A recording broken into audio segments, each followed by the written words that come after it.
ಹೋಗಿ ಭೇಟಿ ಆಗುವಂತ ಇಟ್ಕೊಂಡಿದ್ದಾರೆ. ಬರೀ ಭೇಟಿ ಆದ್ರಲ್ಲ, ಫಾರ್ಮಾಗೆ ಒಗ್ಗಟ್ಟಿನಿಂದ ಹೋರಾಟಗಳಿದಾಗ 2029 ಗೆಲುವನ್ನು ಕನಸು ಕಾಣಬಹುದು ವಿನ ಅದ್ಬಿಟ್ಟು ಬೇರೆ ಇದನ್ನೂ ಮಾಡಿದರು.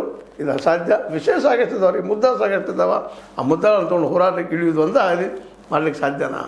ಇದೇ ಅಂತೇಳಿ BJP ಹಿಂದಿನ ಕಾಲದಲ್ಲಿ ಆಗಿತ್ತಪ್ಪ, ವಿರೋಧ ಪಕ್ಷ ಇದ್ದಿದ್ರೆ ಅದು ಹೋರಾಟ ಮಾಡ್ತಿತ್ತು. ನೋಡ್ರ ನೀವು ಅವತ್ತು ಈ 2014 ಮೊದಲ ಯಾವ ರೀತಿಯಾಗಿ ಹೋರಾಟ ಮಾಡಿದ್ರು ಅವರು. ಸಿಲಿಂಡರ್ ತೊಗೊಂಡು ಬೀದಿ ಮೊದಲು ಇರಾಣಿ ಅವರು ಮತ್ತೊಂದು ತೊಗೊಂಡು ಮಾಡಿದರು. ಏನೆಲ್ಲರೂ ಒಂದು ಸಣ್ಣ ಇಶ್ಯೂ ತೊಗೊಂಡು ದೊಡ್ಡ ಇಶ್ಯೂ ಮಾಡಿದರು. ಬೆಲೆ ಏರಿಕೆ ಬಗ್ಗೆ ಸಾಕಷ್ಟು ಮಾತಾಡಿದರು. ಅದರ ಸಂದರ್ಭದಲ್ಲಿ ಹೇಳಿದರು ಅವರು 450 ಸಿಲಿಂಡರನ್ನು ನಾವು 350 ತರ್ತಂತ ಹೇಳಿದರು.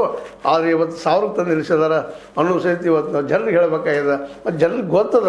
ಆದರೆ ಇವ್ರು ಬಿಟ್ಟು ಬೇರೆ ತಂದ್ರೆ ಏನು ಒಳ್ಳೆ ಕೆಲಸ ಮಾಡಬಲ್ಲರ ಅನ್ನುವಂಥ ಒಂದು ಸ್ಥಿತಿಯಲ್ಲಿ ಇರೋದ್ರಿಂದಾಗೆ ಒಗ್ಗಟ್ಟನ ಇಲ್ಲಿ ಮಂತ್ರ, ಅದು ಬೀದಿ ಇಳಿದು ಹೋರಾಡುವಂಥ ಆಂದೋಲನ.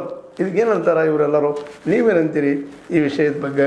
ನಿಮಗಿದು ಲೈಕ್ ಆಗಿರ್ಬೋದು, ಲೈಕ್ ಆಗದೇ ಇರ್ಬೋದು.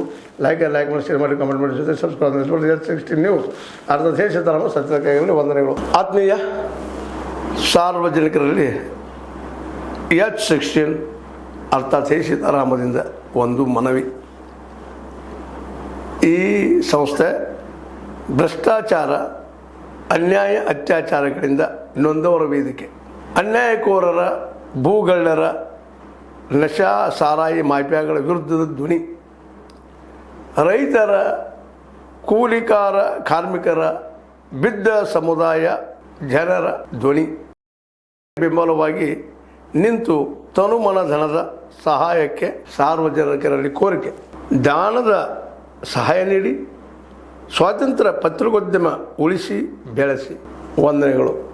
ತಮ್ಮನ್ನೇ ನಂಬಿರುವ ಮಲ್ಲಪ್ಪ ಇ ಜೋತಾವರ್. ಈ ಕೆಳಗಿನ QR ಸ್ಕ್ಯಾನ್ ಮಾಡಿ ಅಥವಾ ಈ ನಂಬರ್ ಅಂದರೆ 7411402405ಗೆ ಇಲ್ಲ 9686864852ಗೆ ನೀವು ಫೋನ್ಪೇ ಮಾಡಿ, ಪೇಟಿಎಮ್ ಮಾಡಿ ಅಥವಾ ಇನ್ನಾವುದೇ ಮಾಧ್ಯಮದಿಂದ ಗೂಗಲ್ ಮೂಲಕ ಸಹಾಯ ಮಾಡಿ ಈ ಪ್ರಾಮಾಣಿಕ ಪತ್ರಿಕೋದ್ಯಮವನ್ನು ಉಳಿಸಿ ಅಂತ ಮತ್ತೊಮ್ಮೆ ಮನವಿ. ವಂದನೆಗಳು.